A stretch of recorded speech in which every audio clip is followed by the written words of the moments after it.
je propose que Jean-Baptiste prenne la suite, comme ça on aura en tête vos deux topos et on pourra discuter les avantages et les inconvénients de chacun. Alors, je remercie le comité d'organisation de m'avoir invité. Je me suis mis pour la première fois de ma vie dans la peau de Niklas Nielsen, et donc je vais faire le contre avec beaucoup de mauvaise foi. Vous verrez, j'ai eu du mal à tenir sur la durée, donc à la fin, je vais peut-être être un peu moins contre. Donc moi aussi, j'ai des conflits d'intérêts. Hein. J'ai eu des centaines de milliers d'euros de l'industrie qui fabrique des devices d'hypothermie, et donc du coup, j'ai arrêté parce que j'avais tellement d'argent que j'en avais plus besoin. Alors, il ne s'est pas arrêté dessus, Fabio, mais je pense que c'est important de s'arrêter sur les définitions. Et il y en a de plus en plus, c'est-à-dire qu'on parle d'hypothermie, de contrôle ciblé de la température, d'hypothermie légère, d'hypothermie modérée. Et vous voyez que probablement, avec nos amis scandinaves, on va bientôt avoir la fièvre permissive, et probablement qu'ils vont nous proposer dans les années à venir quelque chose qui sera ne faites rien, ça ne sera pas plus mal pour le patient. Une fois qu'on a dit ça, on se dit aussi que l'evidence-based practice, c'est-à-dire les meilleurs soins pour un patient donné, c'est quand même la rencontre pas uniquement des études randomisées, mais des patients qu'on a dans son service, comme ça a été un petit peu illustré par Fabio, et est-ce qu'on a la même population que les patients qui y sont inclus, et puis son expérience clinique, c'est-à-dire qu'un clinicien qui sera intéressé au sujet fera peut-être pas la même chose qu'un interne seniorisé ou un docteur junior qui lui suivra le protocole à l'aide du service, et donc tout ça doit aboutir à la meilleure prise en charge pour le patient. Donc je remercie Fabio pour la diapo, je pensais qu'il la mettrait, il ne l'a pas mis, il est insaisissable. Et donc si on se rappelle un petit peu d'où ça vient, l'hypothermie, ça repart de Peter Safar en 1961 avec des chiens. Fabio vous a parlé des animaux, donc c'est très bien parce que globalement l'hypothermie ça a été démontré chez des chiens. Et on peut se dire que globalement le chien n'est pas un homme et qu'il y a beaucoup de travaux sur les animaux, mais il y a très peu de travaux sur les gros animaux. Donc déjà le substratum physiopathologique qui a été à la base des études de 2002 a pu être remis en question, et il a été remis en question de manière assez importante par les collègues scandinaves. Et donc si on s'arrête sur les deux études de 2002, parce que c'est quand même important, on va dire que la prise en charge de centaines de milliers de patients dans le monde a été influencée par quoi? Par 275 patients sur 5 ans. D'accord, donc vous voyez, 50 patients par an, dans plusieurs centres, donc ça fait une toute petite population. Et puis dans l'étude australienne qui était encore pire, 84 patients sur 3 ans, avec une randomisation qui dépendait du jour de la semaine. D'accord, c'est-à-dire que si le patient arrivait le lundi, il avait le bras hypothermie, s'il arrivait le mardi, il avait le bras normothermie. Vous êtes bien d'accord qu'en fonction de ce que vous espérez pour le patient, le mardi, vous n'allez pas l'inclure et le lundi, vous allez l'inclure. Donc globalement, deux études qui, quand on les reprend, sont quand même pleines de limites et de faiblesses, comme ça a été soulevé par d'autres auteurs. Et puis à la suite de ça, c'est l'explosion. Ça devient le sujet à la mode, tout le monde s'y intéresse, même les collègues de province, moi en particulier. Vous voyez, à partir de 2002, ça explose, on a tout un tas de publications, mais finalement très peu d'études randomisées et très peu de données solides. Et puis le dogme est remis en cause par les collègues scandinaves, Niklas Nielsen et Hans Friberg. On va les remercier pour ça parce qu'ils ont quand même su rapporter des datas nouvelles où ils ont dit finalement, globalement, le patient, quand il arrive en réanimation, il est à 35-36, donc on va faire 33 versus 36. Le résultat, vous le voyez, c'est celui-ci, aucune différence. Et donc on est abouti à la conclusion de 33, c'est pas moins bien, pas mieux que 36, donc autant faire 36, c'est plus simple. Et puis à la suite de ça, ils ont été plus loin, on leur a beaucoup reproché, on leur a dit, et comme Fabio l'a dit, 33 et 36, c'est pas exactement de l'hypothermie, c'est pas exactement de la normothermie. Les gens ont du mal à comprendre, c'est assez complexe comme procédure à suivre. Donc finalement, la question que tout le monde se pose, c'est 33 versus 37,5 ou 37. Et donc ils ont refait l'étude, ils ont été courageux, ils ont refait l'étude. Je ne suis pas dans l'authorship, mais on a inclus des patients sur Nantes. Et donc c'était la question que tout le monde se posait. Tout le monde se disait, cette fois-ci, on va avoir des résultats positifs, ça va être solide et on va voir une différence. Et puis là, manque de bol, pas du tout de différence, aucun résultat significatif. Et puis d'autres se sont dit, oui, mais peut-être que 33, c'était pas assez profond, donc on va faire 31. Donc là, c'est les collègues canadiens qui ont fait 31 versus 34. Et là aussi, pas de différence. Donc vous voyez, en fait, on a quand même beaucoup d'études randomisées, bien faites, bien conduites, avec des multiples centres, des grosses cohortes de patients, aucun résultat significatif. Et donc, il faut probablement s'intéresser à quels patients ont été mis dans ces études. D'accord ? Et donc, les patients des études, vous le voyez principalement, ça a déjà été dit par Fabio, mais je vais insister un peu plus lourdement encore sur ça, c'est des patients en rythme choquable, avec des no-flow très courts, c'est-à-dire des arrêts qui se passent devant témoin et le témoin qui masse, Sans choc post-resuscitation, c'est les patients qui arrivent sans amine, qui n'ont pas besoin d'amine à l'admission en réanimation, et de cause cardiaque. Globalement, toutes les études sur l'arrêt cardiaque n'ont inclus que des patients avec des causes cardiaques, c'est-à-dire soit un ST+, soit un Brugada, une dysplasie rythmogène du ventricule droit, ce qui est probablement une population un petit peu particulière. Et si on met toutes les études sur un petit graphique, là, vous voyez que donc, les 2 études de 2002 montraient une différence. Probablement, les soins post-réanimation et per-réanimation se sont améliorés, ce qui a permis d'obtenir une amélioration dans le groupe témoin. Et puis, on a un espèce d'ovni, là, dans un coin qui est Périon, avec une mortalité cataclysmique, et dont on n'explique pas très bien les résultats. Si on veut essayer de revenir à la physiologie pour expliquer ça, eh ben, probablement on a un modèle d'agression qui se fait en 2 temps. C'est-à-dire une première agression cérébrale qui est liée aux caractéristiques de la réanimation elle-même, sur lequel, quand on le fait sur des animaux, sur des petits animaux ou sur des animaux de moyenne taille jusqu'au cochon, quand on fait de l'hypothermie très précoce, alors le plus précoce c'est pendant la réanimation ou immédiatement après la réanimation, on réussit à améliorer le pronostic de ces patients. C'est par exemple la méta-analyse sur le Rhinochal qui a été publiée par Fabio et les collègues sur ça. Et donc, probablement que les dispositifs qu'on a actuellement pour ces patients-là ne sont pas assez efficients pour améliorer le pronostic et sur cette agression-là. Et puis, sur la phase plus secondaire, peut-être qu'on pourrait voir un signal dans Hyperion, mais c'est une étude qui est quand même, je vous le rappelle, assez fragile. Et donc, globalement, il n'y a pas énormément d'arguments pour dire qu'il faut faire 33 larga-manu à tous les patients. Il y a bien évidemment cette méta-analyse sur TTM1, sur TTM2, mais Fabio s'est bien gardé de vous dire qu'il y avait quand même à peu près 12 sous-groupes qui avaient été explorés et que sur les 12 sous-groupes, il n'y en avait qu'un seul qui sortait. Alors, voilà. Et puis donc la recommandation, on a abouti à une recommandation, et c'est là que je vais essayer de perdre un peu ma mauvaise foi, qui est de dire we recommend actively preventing fever in post-cardiac arrest patient who remain comatose. D'accord ? Donc on fait une recommandation pour tous les arrêts cardiaques, unique, un seul objectif de température pour tout le monde. Et globalement, si on la met sur une slide, ça donne ça. D'accord ? J'aime bien les graphiques, c'est un peu plus parlant. C'est-à-dire un arrêt cardiaque, de cause cardiaque, qui s'arrête pendant la coupe de l'Europe et qui est défibrillé rapidement. Bah, lui, vous pouvez faire moins de 37,8. C'est-à-dire probablement même ce patient-là, vous pourriez faire pas de contrôle de la température, il se réveillerait quand même. Le problème de ça, c'est qu'en réanimation, ces patients-là, on en a, mais on en a peu. On a plutôt... alors, je suis désolé pour ceux qui ne font pas de football, mais c'est Marc-Vivien Faué qui a été regardé pendant 15 minutes par les secouristes et qui a fini par être transféré sur une civière alors qu'il était en arrêt cardiaque. Ça, c'est plus le quotidien des patients qui sont victimes d'arrêt cardiaque admis en réanimation en France. Et donc, probablement, si on vous proposait une slide comme ça en disant le patient qui a de la fièvre aux urgences ou en réanimation, on lui met des antibiotiques, qu'il soit fébrile, qu'il soit juste en CIRS ou qu'il ait un choc septique, vous diriez non, mais c'est n'importe quoi cette recommandation. Et bien, la recommandation actuelle aujourd'hui pour l'arrêt cardiaque, c'est celle-ci. Donc voilà, probablement qu'il y a de la place pour être un petit peu plus fin que ça et adapter plus la thérapeutique à chaque patient. Si vous êtes intéressé par le sujet, voilà, avec les collègues des urgences et d'anesthésie de Nantes, on crée un DU. Donc je vous invite à les inscrire, on pourra discuter de ça plus longuement. Je vous remercie. Merci beaucoup. On a la place pour discuter là, hein ? Vous avez été plus que rapide parce qu'on a mis 1h30 oui. C'est 2 topos en 30 minutes. On peut recommencer les topos si vous voulez. Ok. Dans la salle. Est-ce qu'on peut faire un petit qui fait, qui prend en charge des arrêts cardiaques extra-hospitaliers, des intra-hospitaliers, tout le monde probablement, d'accord. Donc qui déjà a un protocole écrit dans son service pour guider la prise en charge, d'accord. Une moitié, on va dire les 2 tiers. Qui recommande 36? On fait ça. Qui recommande 33? Non, on n'est pas à 33.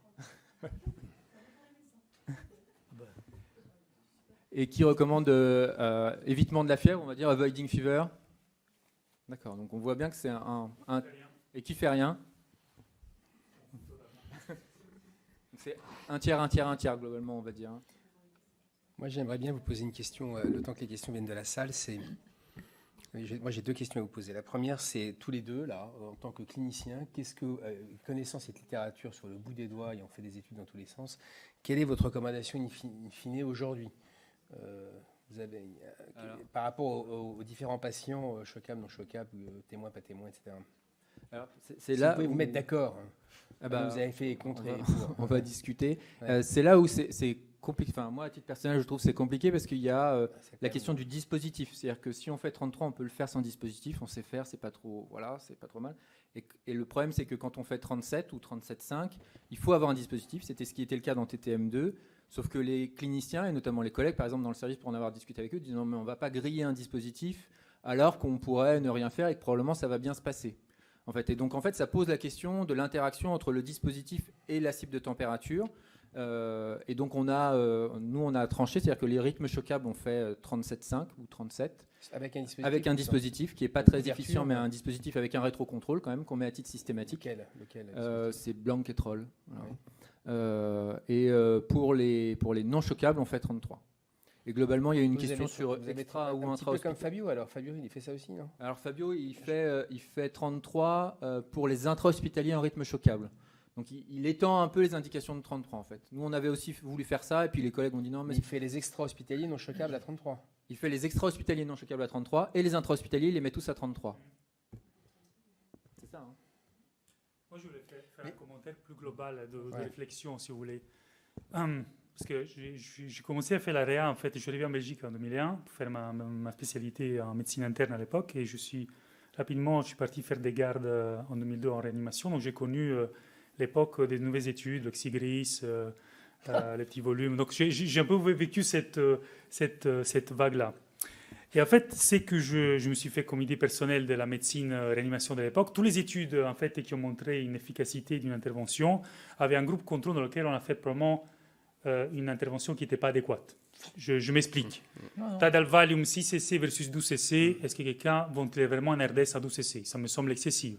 L'étude reverse où il y avait le groupe contrôle, les gens n'étaient pas du tout remplis pas de liquide pendant des heures, personne ne ferait ça aujourd'hui. Le contrôle du glucose en fait à Louvain, c'était 80-110 mg par décilitre. Le groupe contrôle, c'était plus de 180 mg par décilitre, plus intrusion parentérale. Ouais. Donc ce que je veux dire, c'est qu'en fait, toutes les études qui ont montré qu'une intervention meilleure que l'autre, probablement, le groupe contrôle était très mal soigné. Donc mon parallèle est, si vous ne faites rien aujourd'hui, et vous allez mettre vos patients en post-arrêt cardiaque comme ce qu'on faisait dans les années 2000, c'est-à-dire je ne fais rien, je laisse devenir 38,5, à mon sens, on fait de harmful therapy. On expose des patients en traitement pour les datas que nous avons, très limités. Jean-Baptiste l'a dit, des études limitées, sélectionnées. On expose des patients en traitement très agressif. Comme dire aujourd'hui, le choc septique, il arrive à l'hôpital, je ne mesure rien, j'attends, je ne donne pas le liquide, parce que pour finir, ce n'est pas grave, hein, ce n'est pas important. Glucose contrôle, je ne fais rien. La RDS, 11 cc, c'est bien, hein, c'est pas 12, je mets 11 cc kilos. Donc c'est un peu ça, en fait, la question. Vous voyez, donc la réflexion, c'est que je ne suis pas certain que cette contrôle strict à 33 degrés soit vraiment plus efficace. Et probablement éviter cette température élevée comme on faisait dans les années 2000, c'est ça qui est toxique.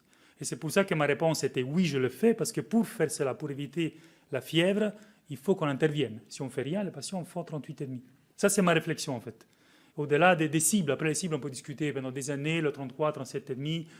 On s'est battu, ça a fallu 3 réunions, le guidelines, pour trouver une solution sous le 33 degrés. Pourquoi? Parce qu'en fait, si on écrivait 37,7 points, on aurait bloqué la recherche. Vous êtes un comité éthique en disant, les guidelines, ils disent 37,7, vous voulez faire 33 degrés, c'est plus recommandé, c'est plus faisable. Alors on a dit, il faut laisser une porte en disant, il est possible qu'il y ait des sous-groupes qui bénéficient de 33 degrés, sauf qu'on est incapable de le reconnaître, ce qui permettra encore de faire des études, parce que vous avez vu dans ma slide, il reste peut-être un 40% des patients pour lesquels on n'a pas d'évidence. Je pense qu'il faut l'étudier. Des questions? Oui.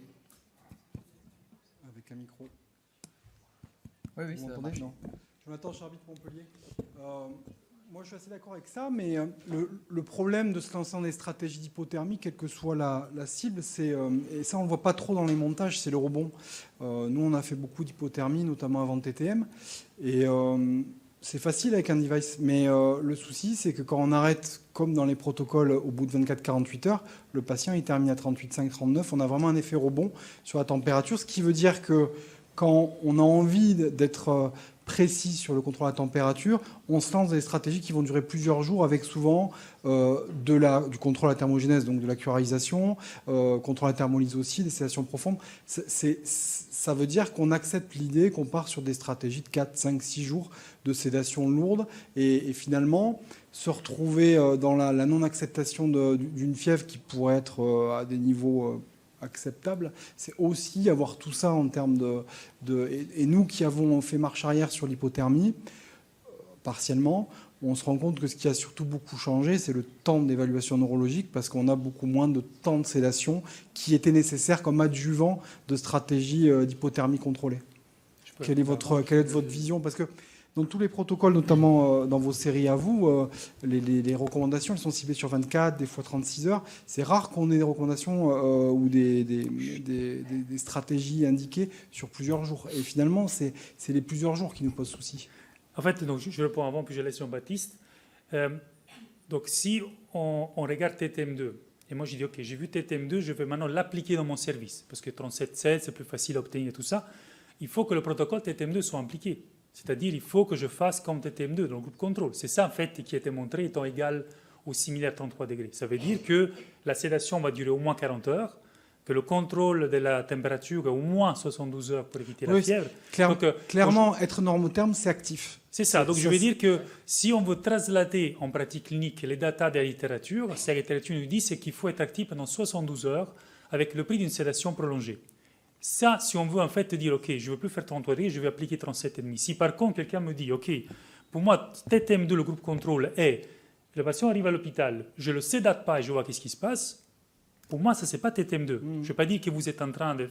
La personne qui le fait un faux, mais ce n'est pas exactement ce qui est dans les guidelines. Mais les guidelines, on peut dire, oui, ces recommandations, on ne fait pas des experts, c'est toujours critiquable, mais ce n'est pas ce qui est dans TTM2. Ça n'a pas été étudié. Cette stratégie de dire, je ne sédate pas le malade et je le laisse se réveiller, ça n'a pas été étudié. Donc, est-ce que c'est défendable au niveau pour les patients?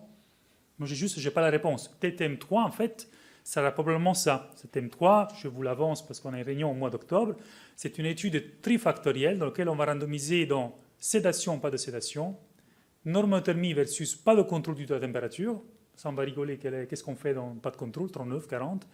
Et il y a un troisième, je pense, la pression artérielle. On va répéter, en fait, comme box, 65, une pression plus élevée.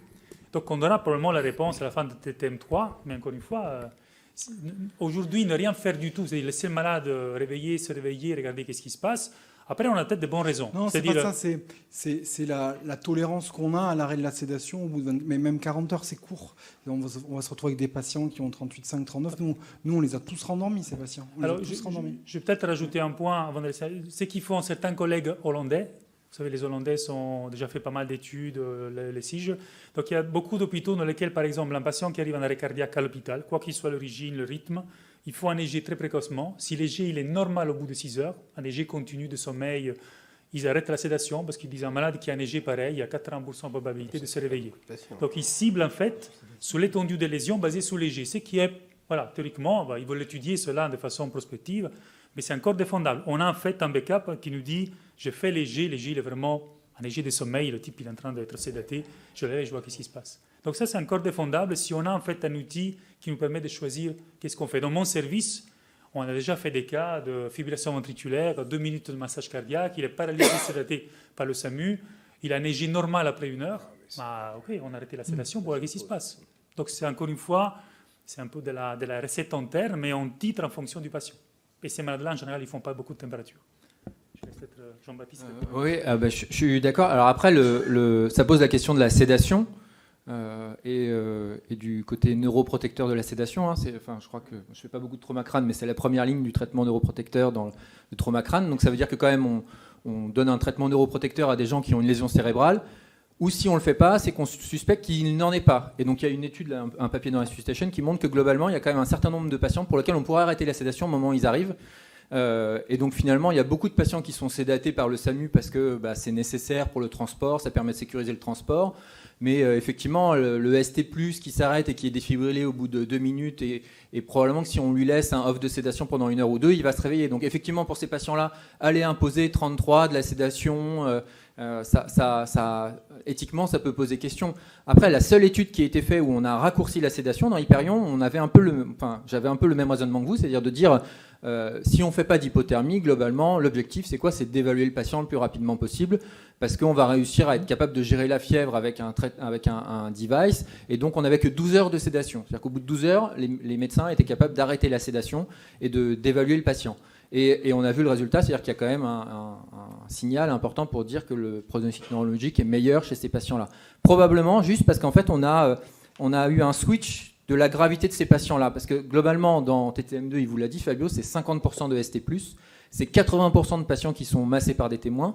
Donc on peut penser qu'il y a la moitié des patients inclus dans TTM2 pour lesquels, si on leur avait laissé du temps, ils se seraient réveillés sans grosses lésions neurologiques. Donc ça veut dire que ces patients-là, effectivement, on leur impose peut-être un certain nombre de thérapeutiques qui sont pas bénéfiques pour eux. Mais la question là du triage, en fait, elle est vraiment primordiale. Alors qu'il y a des gens qui vont trier avec de l'électrophysiologie, ça veut dire qu'il faut avoir un électrophysiologiste 24 heures sur 24 qui soit capable de vous faire le EEG à 2 heures du matin quand l'arrêt cardiaque arrive.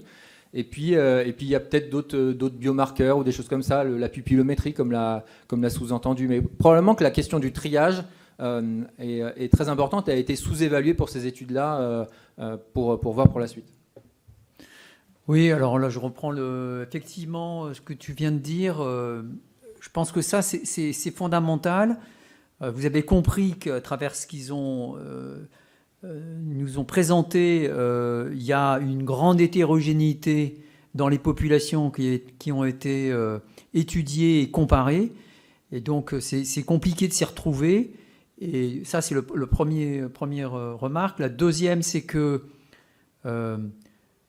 c'est une souffrance cérébrale, c'est une agression cérébrale. Et donc, imaginez qu'un chiffre magique de température va avoir un impact direct sur le pronostic neurologique, c'est un doux rêve, de la même manière qu'on peut dire la même chose pour d'autres stratégies thérapeutiques dans d'autres pathologies neurologiques. Donc, ça m'amène à leur poser la question suivante. Est-ce qu'ils ont déjà trouvé dans la littérature des éléments qui montrent que ces patients ont une perte d'autorégulation cérébrale ? Premièrement. Deuxièmement, que fait-on de la ventilation mécanique chez ces patients ? Je vous rappelle que les gaz du sang qui vous sont rendus normalement, et malgré les insistances qu'on peut avoir auprès des laboratoires, quand vous faites de l'hypothermie, ils vous sont rendus corrigés à 37 degrés. Et donc, vous faites de l'hypocapnie parce qu'en ventilation mécanique, vous savez, en hypothermie, vous savez que vous allez produire vous avez une réduction de votre consommation d'oxygène, donc une production de CO2 qui va être moindre. Donc, fatalement, vous allez avoir une PaCO2 à la température du patient qui va être beaucoup plus faible. Donc, on fait de l'hypocapnie. L'hypocapnie, c'est pas bon pour le cerveau, vous savez ça. Donc, mes questions, c'est ça, c'est est-ce que vous avez vu déjà des éléments prouvant que ces patients-là n'ont pas ou peu d'autorégulation, auquel cas l'influence de la pression artérielle est primordiale. Et deuxièmement, est-ce que dans votre pratique, vous avez mis en place un système de correction de la ventilation prorata de la température du patient ? Alors, dans Hyperion, on avait demandé au centre de calculer la température corrigée, en fait, les gaz du sang corrigés. Et il y a les 3 quarts des centres qui nous ont dit mais c'est quoi, comment on fait, voilà. Donc on leur a expliqué et du coup ça a été fait. Donc c'est probablement la seule étude puisque TTM2, TTM1 c'était les gaz du sang tels qu'ils étaient envoyés par le labo. Ouais. Voilà, donc ça c'est un premier élément de réponse. Le deuxième élément de réponse, c'est à ma connaissance, mais Fabio pourra me contredire, c'est qu'il y a un papier de Nicolas Day maintenant assez vieux où ils avaient fait un crossover, c'est-à-dire qu'ils avaient fait alpha-stat puis pH-stat, c'est-à-dire corrigé pour la température ou ne pas corrigé. Et globalement la saturation veineuse cérébrale était meilleure quand on corrigeait la température pour la PaCO2 pour la température. Donc c'est l'un des arguments pour dire qu'il faut corriger la température, en dehors du fait de connaître la physiologie. Et pour l'autorégulation cérébrale, tout le monde cite le papier de Kuhn, un papier de Resuscitation qui montre avec le NIRS et de l'autorégulation cérébrale sur le NIRS qu'il y a un certain nombre de patients qui ont un dépassement de l'autorégulation ou une perte de l'autorégulation. Mais ça, c'est aussi... le problème, c'est l'application clinique de ça dans les centres et de faire des études avec de l'autorégulation cérébrale à grande échelle, quoi. Tu aurais dû venir ce matin quand j'ai présenté ça. Je ne sais pas où tu étais, je t'ai cherché partout. Et en fait, non, mais je pense que ce que tu dis est important parce que globalement, ma réponse est on a imaginé qu'une intervention thérapeutique sur une population très hétérogène puisse fonctionner. Donc l'erreur a été de dire on a étudié les 33 degrés dans une population ultra sélectionnée. ça doit marcher pour les autres, parce qu'un cerveau lésé, c'est un cerveau lésé. Alors que, comme Jean-Baptiste a dit, l'étendue de la lésion cérébrale après un arrêt cardiaque n'est pas exactement la même en fonction du patient. Et je pense qu'en médecine, on a beaucoup de démonstrations dans lesquelles vous appliquez quelque chose d'une population très hétérogène, et on trouve l'étude NS des Australiens, dans laquelle, effectivement, non, ce n'est pas une critique. On met des malades très différents à l'intérieur, et vous tombez vers deux interventions qui sont exactement le même devenir.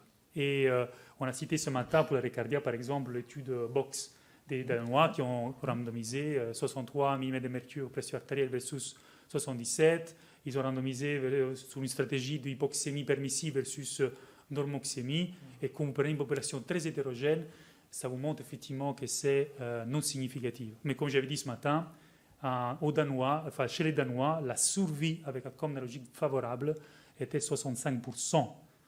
Je dis, c'est une survie énorme pour un arrêt cardiaque tout venant. Je dis, dans les registres, on a plutôt 25%, 30%. Je dis. Donc ma réponse est, et je le disais un peu ce matin, le rêve de tout le monde est d'individualiser les choix. C'est-à-dire, chez un malade qui a un arrêt cardiaque, donc il y a une lésion, est-ce que je peux quantifier la lésion? Pupillométrie, absence de réflexe pupillaire, en tout cas, nous on a dans le papier 97% de prédiction d'outcome défavorable, ça pourrait être utile. EG précoce, peut-être un EG simplifié, peut-être des biomarqueurs, en disant ok, il y a suffisamment de lésions, pas trop peu, pas trop, je peux choisir l'intervention neuroprotectrice. Après, tous les paramètres que tu as cités vont influencer la fonction cérébrale. C'est comme quand on traite un trauma crânien. Faire une étude en faisant molécule A versus B alors que le reste n'est pas standardisé, la PCE2, la température, l'hémoglobine, le sodium, agit de façon importante, ça devient déraisonnable. Moi, j'aime bien le papier de nos amis canadiens qui ont mis un cathéter de pression intracrânienne, le PBTE2, chez les arrêts cardiaques d'origine hypoxique, donc ils n'ont pas d'anticoagulation, d'antiagrégation. Ils ont montré que la moitié de ces patients font une hypertension intracrânienne. Ils ont souvent de l'hypoxie tissulaire qui se corrige entre autres en montant la pression artérielle à 80-90. Encore une fois, c'est de la physiologie, c'est des séries de patients ultra sélectionnés. Et je disais ce matin que la première étude sur la pression intracrânienne dans l'arrêt cardiaque est une étude française de 84, je pense, où effectivement à l'époque on ne se datait pas, on ne mettait pas d'hypothermie. Il y avait encore 30% des patients qui faisaient l'hypertension intracrânienne. Donc c'est quelque chose qui existe, et donc tous les paramètres que tu as cités, le CO2, l'oxygène, ont des valeurs importantes. Ici on teste un à la fois, parce qu'évidemment on n'a pas d'outil. Si tu me dis, ok, comment tu adaptes ta CO2 et ton oxygène? Je n'ai pas l'outil parfait qui me permet d'individualiser, de faire un protocole thérapeutique individualisé versus le standard. Il y a le Doppler. Il va falloir que les gens qui font de l'arrêt cardiaque fassent du Doppler. Nous, on a fait de l'autorégulation, on a même publié dans l'arrêt cardiaque. En phase d'hypothermie ou normothermie, on voit qu'en normothermie, les gens qui ont comme défavorables ont tendance, quand l'hypothermie est arrêtée, à altérer leur autorégulation. Alors que les autres qui ont comme favorables, ils gardent une régulation intacte, mais c'est peut-être juste un signe de sévérité. Je ne sais pas si je peux modifier cela. C'est un peu ça qui nous manque en fait. C'est comme pour l'hypothermie, choisir les méthodes pour identifier des patients à risque sur lesquels je teste une intervention. Peut-être titrer par du monitoring plutôt que faire juste la température cible, la CO2 cible, l'oxygène cible. En tout cas, on sait que toutes ces interventions ont un impact important. Et moi, ce que je dis souvent, c'est qu'aujourd'hui, si on en parle, c'est parce qu'il y a encore des études qui vont se faire dans le domaine. Donc le TTM2, ce n'est pas le point final à la question. On a plein d'études en question, en tout cas avec Jean-Baptiste, on avait un projet commun belgo-français ou franco-belge, parce qu'en France, je mets la France avant, on ne sait jamais, sous l'hypothermie dans l'arrêt cardiaque intra-hospitalier. Et il y a encore pas mal, on a dit, le rythme choquable intra-hospitalier, jamais étudié en fait. Donc il y a plein de choses dans lesquelles, en tout cas, ça vaut la peine au moins de faire une cohorte et comprendre qu'est-ce qui se passe. Le problème du Doppler, c'est aussi le découpage métabolique, parce qu'à 33 degrés, c'est quoi la bonne diastole? C'est 25 ans? Oui. Mais je pense que plus globalement que ça, en fait, moi, c'est une chose que j'ai discuté souvent avec mes collègues. Moi, j'ai commencé à faire l'autorégulation il y a des années, et j'étais aussi fort ciblé sur l'autorégulation. À la fin, qu'est-ce qui nous intéresse? Qu'est-ce qui nous intéresse? Que le cerveau autorégule. L'autorégulation par quelle mesure? Le PRX, le MX? Le Doppler transcrânien mixé, avec la pression artérielle. Voilà. Donc la question est toujours la même. Est-ce que j'ai envie que mon cerveau autorégule ou j'ai envie qu'il soit bien oxygéné? Forcément, le résultat que vous obtenez d'un indice d'autorégulation et d'une mesure d'oxygène, ce n'est pas tout le temps concomitant. Et ça, c'est une question que personne ne sait aujourd'hui. Est-ce que c'est bien que mon cerveau autorégule, mais peut-être qu'il est suffisamment, en fait... À 33 degrés, le cerveau n'a pas besoin du même débit qu'à 30. Absolument. Nous sommes bien d'accord. Elle va baisser, et si elle est normale, si elle est dans les ranges dont on a l'habitude, 35-40 sur un sujet jeune, c'est peut-être trop élevé, et là on est peut-être sur les bancs round off de l'autorégulation ou à risque de faire de l'hématologie. C'est ça. C'est vrai que tous les concepts qu'on a en neurotraumatologie, de monitoring, il ne faut pas les transposer sur le talent de Quand c'est faisable, évidemment. Quand le patient est anticoagulé, qui est stémie, qui est agrégé anticoagulé, mettre des cathéters dans le cerveau, c'est rien compliqué.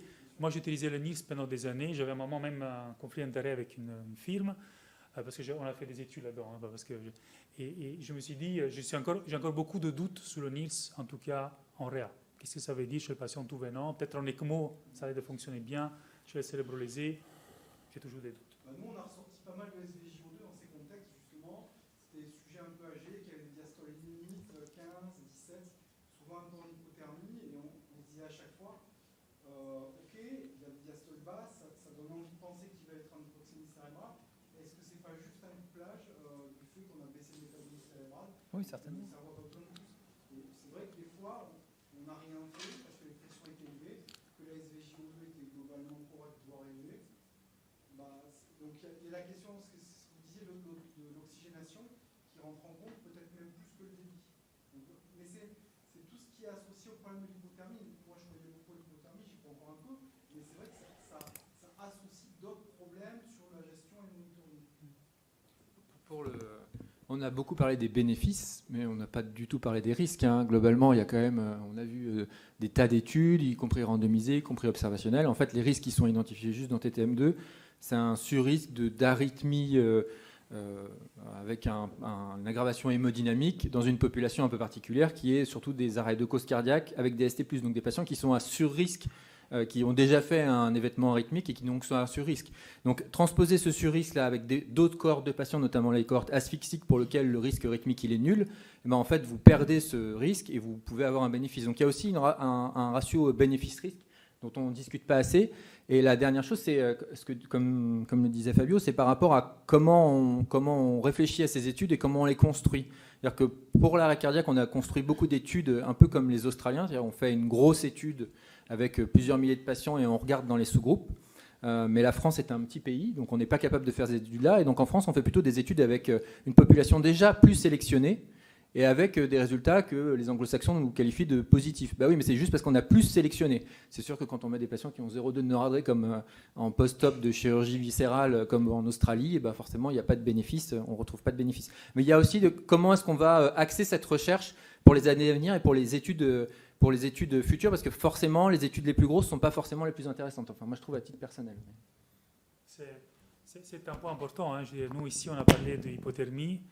On a tous cru que l'hypothermie, en tout cas, soit efficace chez tout le monde. Après, moi, c'est que, vous savez, les Italiens, ils sont un peu partout. Rinaldo Bellomo, c'est un nom italien, hein. Pas pour rien qu'il est bon, qui est en Australie. Et en fait, Rinaldo m'a dit un jour, en fait, tu sais, il ne faut jamais tomber amoureux d'une idée. Tu fais de la recherche, parce que tu fais de la recherche pour montrer qu'il y a A mieux que B ou qu'il y a égal à B. L'étude montre l'envers de ton hypothèse, bah, c'est la science. Tu vas juste essayer de comprendre ce que ça donne. Moi, je pense que je regarde un peu le TTM aujourd'hui comme ça, en fait. On a tous travaillé dedans, il y a des bonnes bases physiologiques, il y a des effets secondaires, peut-être on a relativement bien documenté pour le systémique encore, peut-être il y a des effets cérébraux qu'on n'a pas très bien documentés, positifs et négatifs. Donc on est en train, en fait, d'évoluer sur quelque chose, donc ce n'est pas une idée à jeter à la poubelle, et vous avez vu que pour finir, on nous recommande quand même de au moins monitoriser et cibler un niveau de température. On ne dit pas, les gars, c'est pas important, c'est un peu comme la pression artérielle. Vous voyez que 65 et 85, c'est la même chose, mais on ne va pas pour ça arrêter de mesurer la pression artérielle et d'avoir un minimum de soins. Donc le 65, qui n'est pas physiologique, c'est le minimum de soins. C'est pour moi comme le 37,7.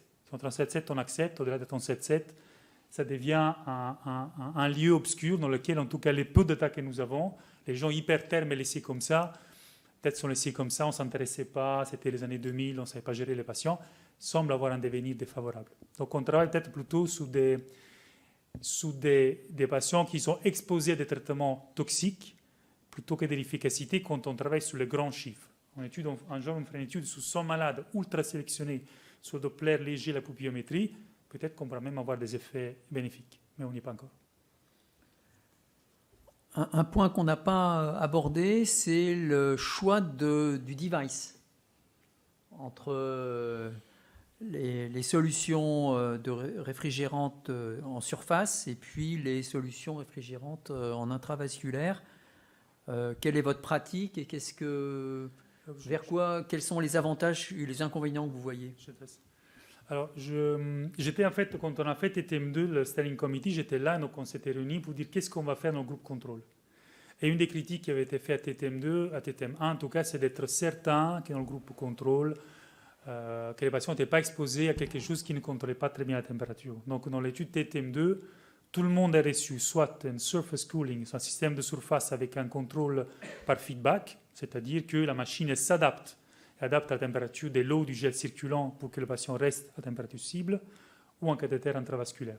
Donc on est déjà dans un choix de hypothermie de nouvelle génération. Alors moi on a fait avec un fellow italien une revue systématique de la littérature sur toutes les études observationnelles qui avaient comparé n'importe quel système à un autre. Et la conclusion, c'est que quand vous utilisez un système de nouvelle génération par rapport à un système d'ancienne génération, donc ça peut être intravasculaire versus tous les systèmes de surface, ça peut être surface versus le ventilateur et l'alcool, il y a un signal dans des études observationnelles, donc low quality of evidence versus un outcome moins bon chez les gens traités avec un système plus ancien ou moins performant. Ça, c'est le signal qui est sorti. Il y a 3 méta-analyses dans le sujet, il y a la nôtre. Et donc, ça veut dire que nous, on a choisi, entre guillemets, de donner, si on fait un contrôle de température ciblée, on doit le faire correctement. C'est un peu le concept de haute qualité de TTM. Je faisais l'exemple avec quand on fait la CPR, on la fait bien, on ne fait pas un massage avec un doigt une fois par minute. Et donc, si on décide de faire du contrôle ciblé, il faut aussi donner aux patients la possibilité d'avoir la meilleure méthode pour obtenir ce niveau de température. Et il semblerait, en tout cas dans la littérature, que ces systèmes avancés exposent le patient de la meilleure façon possible à votre cible thérapeutique. Et comme Jean-Baptiste disait, le plus on s'approche en température entre guillemets normale, malgré ce que les gens disent, le plus c'est compliqué de garder cette température-là. Parce qu'on arrive encore à abolir un peu les réflexes de frisson à des températures plus basses, mais quand on est à 35-36, il faut beaucoup de sédation pour éviter les frissons, en tout cas chez les patients qui ont une... Quelle méthode tu choisis?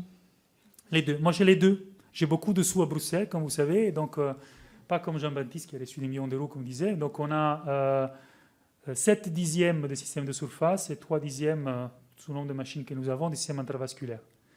L'intravasculaire marche très bien dans l'arrêt cardiaque, parce qu'évidemment, c'est une durée de 72 heures, donc ça peut être un très bon choix. Donc, on réserve vraiment pour l'arrêt cardiaque et on utilise très peu pour les traumas, où là, on part pour des contrôles de température très longs. Donc, on utilise un peu les deux. Mais tous les systèmes sont avec un contrôle feedback de la température. Jean-Baptiste? Non, nous on a, je l'ai cité tout à l'heure, on a un autre système dont on essaye, qui n'est pas très facile à utiliser parce qu'il faut intervenir sur le système et tout ça, mais ça reste un système avec feedback. Voilà. Après, j'ai envie de dire, le problème c'est que c'est un peu le souci des études qui sont, comme l'a dit un peu Fabio, c'est-à-dire qu'il a fait une méta-analyse sur des données observationnelles, et donc c'est des données qui ne sont pas de très grande qualité. On peut surtout regretter que les industriels n'aient pas mis de l'argent pour démontrer que leur dispositif marchait. Parce que finalement, on pourrait très bien faire une étude où on dit vous choisissez ce que vous voulez, et vous le faites avec des glaçons et un ventilateur, versus on vous donne un système, quoi. Mais cette étude-là, elle n'existe pas, où il y avait Nicolas Day qui l'avait fait, mais avec un petit effectif, et il n'y avait pas de différence à la fin. Il y avait une grosse tendance, mais il n'y avait pas de différence. Donc, en tout cas, nous, on utilise un système où, globalement, l'infirmière, elle n'a pas à penser à remettre des glaçons ou remouiller le drap toutes les 5 minutes. On est en surface. On est en surface, oui. Ouais, Cooling blanket, on est obligé d'en mettre 2 pour que ça marche bien chez les gens un peu gros. Enfin, bon, voilà, c'est un peu du bidouillage, mais globalement, c'est quand même mieux que le ventilateur et les draps. Mais c'est mieux ou c'est égal à ce qui est fait dans le commerce? C'est dans le commerce, c'est quand même dans le commerce, hein. C'est pas, d'accord. je le travaille, ça je sort croyais pas que de mon. c'était du bricolo. Non, ça ressemble à du bricolage quand on le voit, on se dit voilà, mais c'est dans le commerce. Okay. Voilà. On se rassure, non, mais moi j'ai cru qu'ils allaient bricoler. Ça pensait que tu avais un truc manuel. Ouais, c'est ça. On les trempe dans la Loire. Mais le point qui était soulevé de la sédation est important parce que n'importe quel device efficace, ça ne marchera pas s'il y a un protocole de sédation associé. Parce qu'il n'y a rien à faire. Un cerveau qui est plus ou moins encore viable, il a envie de se mettre à 38 degrés dès qu'il a une lésion cérébrale aiguë. Donc si on met le device fonctionner tout seul, c'est que j'ai essayé d'expliquer plusieurs fois quand on fait la formation chez nous, si tu fais device seul et tu pars en disant tout est bien, il va frissonner, il va monter sa fréquence cardiaque. Donc il faudra un protocole de sédation adéquat pour que la machine puisse fonctionner. Ce n'est pas seulement la machine toute seule. Il faut qu'on aide la machine pour qu'elle fonctionne. Donc le protocole vraiment dans TTM2, c'est vraiment le réflexe clinique d'un device qui fonctionne bien pour autant qu'il s'est aidé par un protocole de sédation. Finalement, en vous écoutant, là, on a vraiment l'impression qu'il faut démembrer un peu un cardiaque en sous-catégorie, parce que c'est comme si on disait les traumas crâniens, allez hop, on les met tous à 33, c'est complètement aberrant. Ou alors on les met tous une DVE. Ouais, c'est comme ça, tout le monde a une DVE. Alors celui qui n'a pas d'HIC, la DVE, ça ne sert à rien, il fait l'hématome. Donc il a l'impression qu'il va falloir couper en petits morceaux la maladie. Et puis évidemment, c'est contradictoire avec des grandes études. Le problème, c'est qu'à chaque fois qu'on coupe en petits morceaux, on ne peut pas faire une grande stratégie, une grande idée. Donc il y a une forme de contradiction. Et après, ça qu'en traumato, par exemple, il n'y a pas de grandes études qui vont démontrer le traitement A ou le traitement B. Parce qu'il y a tellement de sous-ensembles, de sous-groupes, et c'est là que les cliniciens ils interviennent pour connaître les sous-ensembles. Et j'ai l'impression que finalement l'arrêt cardiaque, ça a été très vu comme point de vue médical. Le trauma crânien, bon, il y a le scanner, il y a la biologie, il y a le Doppler, la pression intracrânienne, les neurochirurgiens, les indications chirurgicales, donc toute une espèce de panoplie de traitements qu'on va indiquer vraiment au cas par cas. Et du coup, c'est difficile de randomiser des grandes études. Alors, ce qui m'inquiète un peu, j'ai l'impression que TTM3, c'est parti pour encore le même concept de oui-non. Oui-non pour tout le monde. C'est ça qui... On a l'impression que ce n'est pas tailored to the patient, quoi.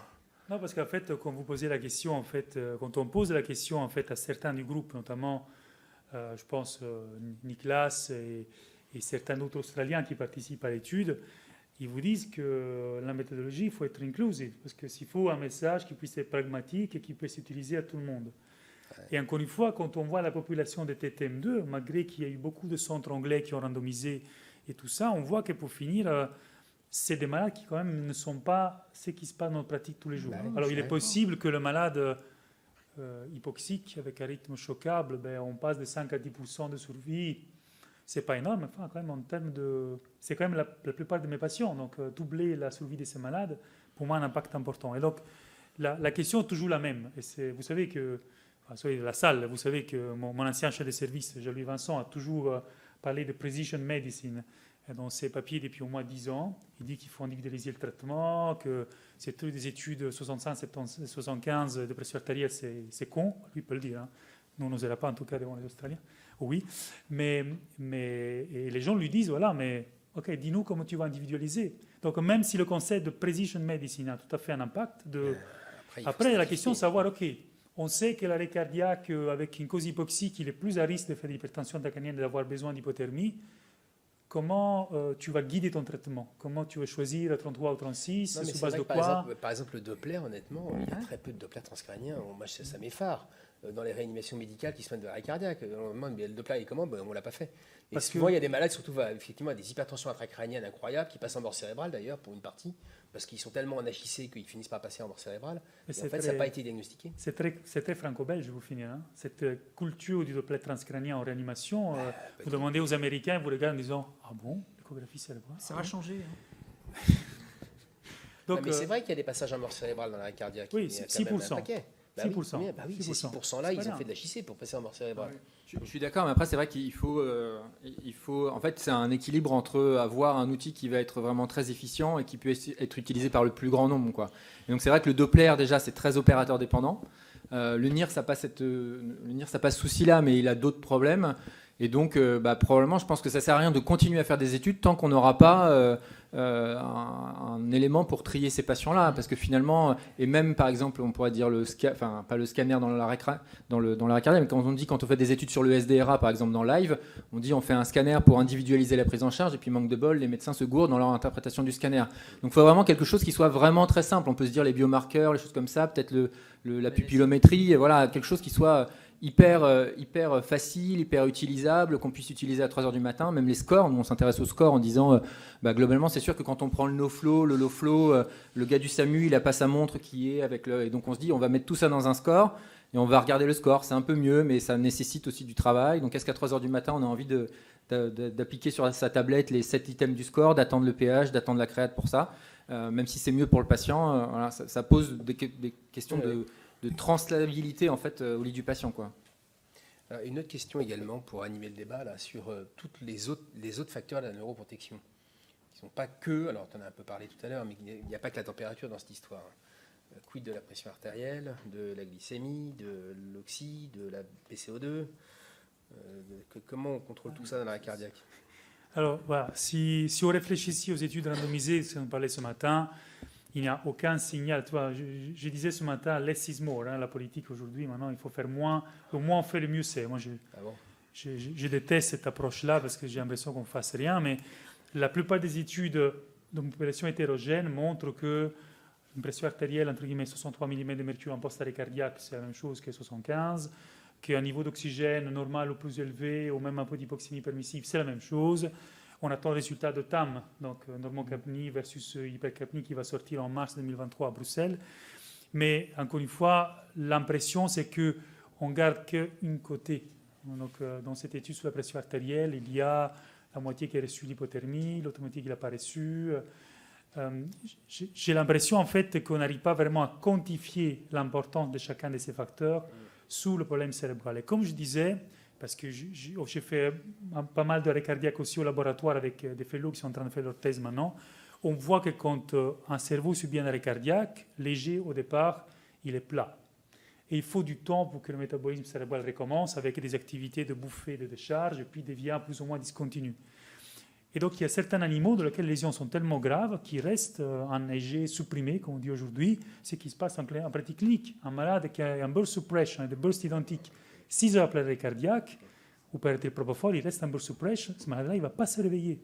Il va pas se réveiller. Donc, ça veut dire que dans toutes les études cliniques, où on va tester pression A versus B, on inclut des malades que, quoi qu'on fasse, on ne va pas pouvoir modifier leur devenir. Et on a d'autres, comme c'était le cas, l'exemple tout à l'heure, l'arrêt cardiaque de courte durée, là, vous le réveillez tout de suite, il va aller bien. Donc, ce qui nous manque maintenant, c'est choisir, s'identifier les patients pour lesquels il faut faire quelque chose. C'est pour ça que dans le trauma, c'est bien, parce qu'autrement, on s'est dit, bon, c'est pas parfait, mais s'il y a une hypertension intracrânienne, il y a un risque de surmortalité par rapport à un patient qui n'a pas d'hypertension intracrânienne. Et je peux randomiser dans hypothermie versus mannitol ou mannitol versus solution saline. Il y a, entre guillemets, un trigger supplémentaire à la clinique en disant hypertension intracrânienne.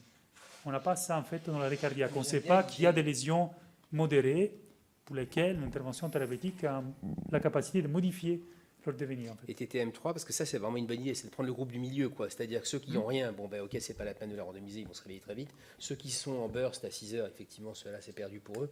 TTM3, ça sera vraiment pragmatique. Ouais. 3000 malades, 2 fois 3 factoriel, on prend tout le monde dedans. Moi, je ne suis pas inquiet pour la pression artérielle. On sait que la pression artérielle élevée dans l'arrêt cardiaque, c'est même safe. Ça ne me dérange pas. La sédation, en tout cas, c'est une question intéressante. Sédation, pas sédation, ça va poser un petit problème. Mais là, surtout, qu'est-ce que ça va être le groupe sédation, fièvre permissive. Pas de contrôle température. Qu'est-ce qu'on va faire? 39 degrés, c'est permissif. 40 degrés, 41, qu'est-ce qu'on fait? C'est les losers, hein. Ceux qui tirent pas de sédation et pas de contrôle de température. C'est des losers si on met des patients graves, mais si on met des gens réanimés au supermarché par un témoin qui les a massés tout de suite et qui ont... Mais ceux-là, on les randomise pas. Ceux-là, ils seront randomisés, puisque c'est le... Voilà, ça sera même là. C'est la grande majorité. Hein. Regardez l'étude, enfin, la Danemark et la Suède sont très similaires.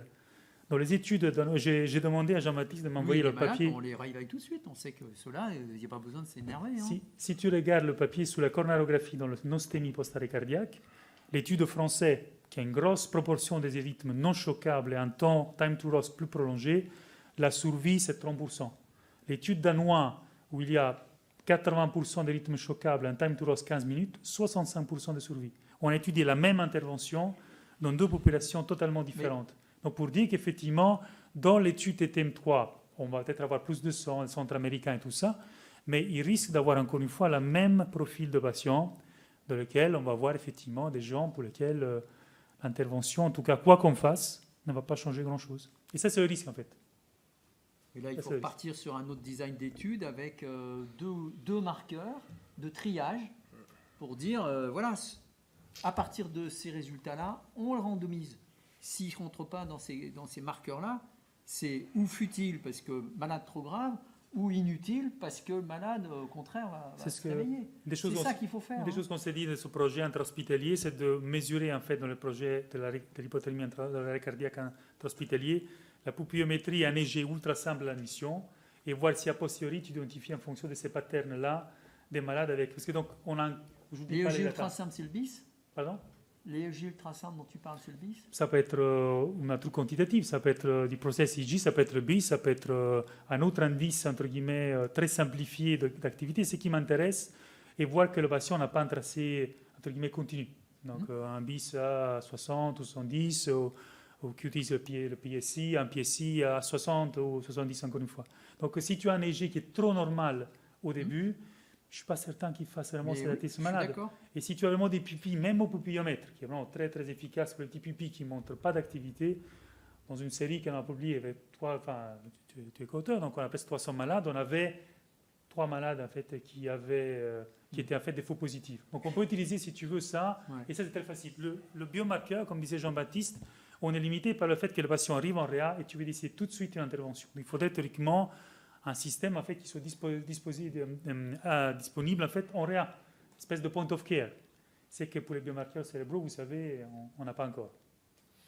La NSE qui est recommandée dans l'arrêt cardiaque, il faut 24 heures pour avoir le résultat. 24 heures.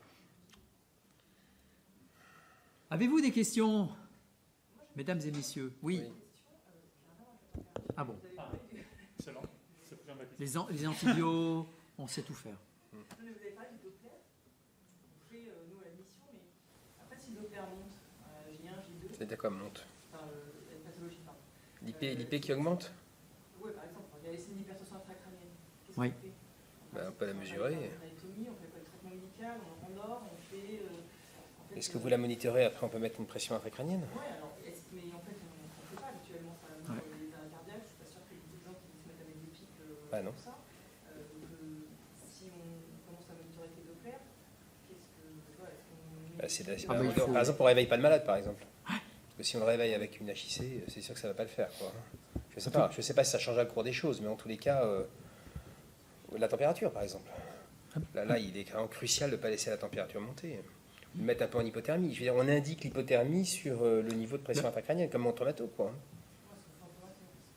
Il faut juste attention pour le Doppler transcrânien, parce que je pense qu'il y a beaucoup d'écoles différentes dans l'évaluation de la pression intracrânienne, de la perte de compliance cérébrale.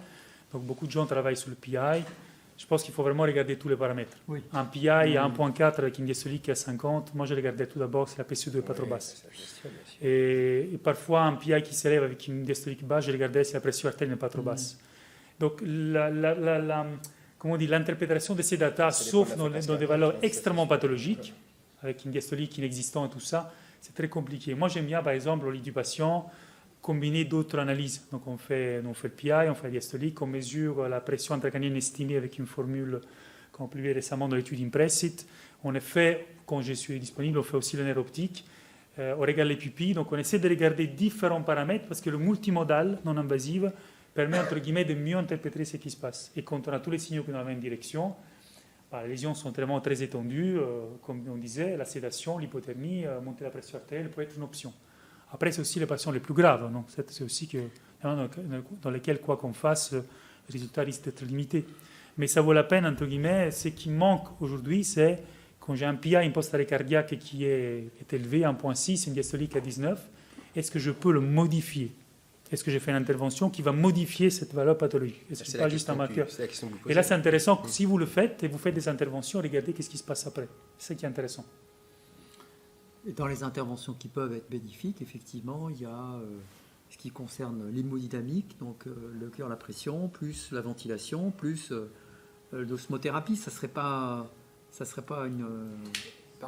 Par contre, juste une limite, c'est que le fait de faire ces interventions-là, ça ne va pas transformer des gens qui allaient mourir en gens qui vont rentrer à la maison, qui vont reprendre le boulot. C'est-à-dire que globalement, dans les études, qu'est-ce qui marche? C'est qu'en fait, tout le monde progresse. Les CPC3 deviennent CPC2, les CPC2 deviennent CPC1. Donc à titre individuel, quand on a le patient devant soi, c'est problématique parce qu'on se dit il se réveille mal et tout ça, mais en fait globalement quand on voit par exemple dans Hyperion, on voit bien que c'est les CPC3 qui sont devenus CPC2. Donc il faut juste avoir cette limite là en tête et se dire on ne va pas sauver le patient avec ça. C'est comme quand on donne les antibiotiques aux urgences pour le choc septique, le patient n'allait pas mourir, on ne lui sauve pas la vie en lui donnant les antibiotiques dans l'heure. C'est juste quand on le fait sur une population, globalement la mortalité diminue. Mais il y a une différence entre le côté individuel et collectif. Dans les études aussi, quoi. Dans le côté individuel, on a envie d'être très pragmatique et de bien trier. Puis dans les études, on est forcément obligé de mettre tout le monde ensemble. Mais il n'y a pas assez de puissance. Donc il y a constamment cette contradiction dans notre métier. Exactement. Parce qu'on soigne des syndromes, on ne soigne pas des maladies, quoi. Donc on est constamment dans cette tension entre le choix individuel et l'étude collective où on inclut tout le monde. Et ça manque de discernement un peu, les inclusions. Et pour une fois, on peut dire que les Américains sont restés très conservateurs sur l'hypothermie, parce qu'autant en Europe, il y a beaucoup de centres qui avaient déjà shifté à 36 degrés et qui suivent maintenant le 37,7, voire un abandon des TTM. Autant les Américains, ils sont restés extrêmement... Alors que les études de base ne sont pas des études américaines. Hein. Ils sont vraiment 33. très, très liés aux 33 degrés. 33, il y a beaucoup d'effets secondaires quand même. Ils sont vraiment liés. Donc, moi, dans mon service, quand on fait 33 degrés, il y a des arythmies qui apparaissent mal tolérées, on repart rapidement vers les 36 degrés. C'est facilement... Mais je dis, bizarrement, pour une fois, les Américains, donc c'est intéressant dans la discussion que vous avez dans la fonction du congrès dans lequel on est, aux États-Unis, c'est vraiment très, très, très lié au niveau... Enfin, c'est très conservateur sur les données de 2002. Et vous n'avez pas de problème de potassium à 33 degrés? Si. D'hypocalémie profonde, Si, qui si, après ouais. repartent dans l'autre sens en Transfert hypercalémie. potassium, Hypocalémie, bien ouais. sûr. Hyperglycémie Bah oui, réfractaire. ouais, c'est ça. 33, à Infection. 33, ça devient franchement difficile à gérer. Hein. C'est des sepsis. Hein, Ouais. Alors, dans TTM2, il n'y avait pas de différence d'infection, Ouais. et dans TTM1, il y avait un toute petite surrisque de pneumopathie inhalation. Quoi. C'est, Ouais. La seule donc, différence, c'était le potassium, en le fait. potassium, ouais. Parce que c'était un temps court. On s'est dit qu'à l'hypocalémie, en réa, on s'est encore géré. On s'est dit donc. Oui, mais ça fait les rebonds. Le problème, c'est pas l'hypo. Le problème, c'est l'hyper de rebond au réchauffement. Bon, est-ce que vous pensez qu'on a fait le tour de la question? On a une bonne discussion. Après, il y a les prises, il y a le problème du propofol à 33 aussi, où il y a des prises syndrome. Ça devient vraiment compliqué quoi, de gérer. Je ne sais pas comment vous laissez dater ces patients, midazolam ou propofol, mais 33 degrés plus propofol, ça peut faire mal, ça peut tourner aux prises rapidement. Ça peut faire mauvais ménage. En tout cas, Non, vous les études, c'est un peu un choix qu'on fait entre l'effet hémodynamique de la combinaison, surtout propofol, remifentanil, mais courte durée pour le réveil, Ben oui. et les anciennes stratégies que moi j'utilisais il y a 10 ans, midazolam, morphine. Il y a nettement moins de problèmes hémodynamiques, mais évidemment, l'accumulation avec la demi-vie, l'hypothermie, du coup, des gens qui se réveillent. Donc là, au tu es bout de pour 7 jours, 10 jours. remifentanil, propofol. Voilà, donc la plupart des équipes, en fait, essaient maintenant, et donc c'était recommandé par ailleurs dans TTM2 d'utiliser le propofol comme premier choix pour éviter l'accumulation Les des benzos. propofol et 33, vous n'avez pas de problème. Après, moi je dis dans mon expérience perso, qu'encore une fois un peu particulier parce qu'on a 10 machines d'EG continues, donc c'est un peu particulier. Tous les malades sont monitorisés par EG. Quand on voit des bursts de sédation, des larges bursts qui apparaissent chez le malade, donc c'est plutôt sous-traité en propofol, on adapte en fait. Mais là, le prix, il n'est pas forcément dose dépendant. Hein. Non, mais je veux C'est- dire, les effets hémodynamiques, parfois, ils sont quand même liés à, en tout cas, la plupart de ceux qu'on voit, c'est les 3-4 mg par kilo par heure. Oui. On va rapidement avec les G à des faibles doses. Vous essayez de réduire, tous vos malades sont monitorés en EEG, tu les mets à la bonne dose de propofol en hypothermie, parce qu'en hypothermie, il y a besoin de beaucoup moins de tous ces de sédation. Donc effectivement, ils peuvent se surdoser rapidement, ils peuvent... et moi, nous, on a eu des prises mortelles, alors dans Tomato, hein, pas côté arrêt cardiaque, mais le prise, nous, on fait des triglycérides tous les jours à nos patients. Et parce que le triglycéride est un marqueur de début de prise. Et de temps en temps, il y a des défaillances hémodynamiques qui sont des prises, en fait, qui passent inaperçues cliniquement. Des passages en MOF ou des trucs comme ça qui en fait sont des prises passées inaperçues. Vous n'avez jamais vécu ça avec vos patients? En hypothermie, non? Non, dans la salle, vous avez fait propofol hypothermie égale prise? Non? Parce que ça existe. Hein. Je pense pas que ce soit que chez nous quand même, que cette maladie existe. Bah écoute, je sais pas. Bon, écoutez, si vous n'avez pas d'autres commentaires à ajouter Qui veut faire 40 alors en rentrant dans son service? 40. Tout le monde fera 36, je pense. Ouais, 35-36, ça paraît 36, une ça cible paraît raisonnable. raisonnable. Pensez à la ventilation quand même, hein, j'insiste un peu, mais ça, c'est souvent méconnu. Et puis, ce qui a été dit, évoqué, d'être en alerte sur des signes de triage de ces patients, parce que tout le monde n'a pas besoin de bénéficier du même traitement. Voilà, bah, il nous reste à vous remercier beaucoup, tous les deux, pour vos présentations. Merci. Mon cher Louis. Et on vous souhaite une bonne fin d'après-midi. Merci. On a 10 minutes d'avance, donc c'est pas mal. Voilà. Un café. Merci beaucoup, Merci. au revoir.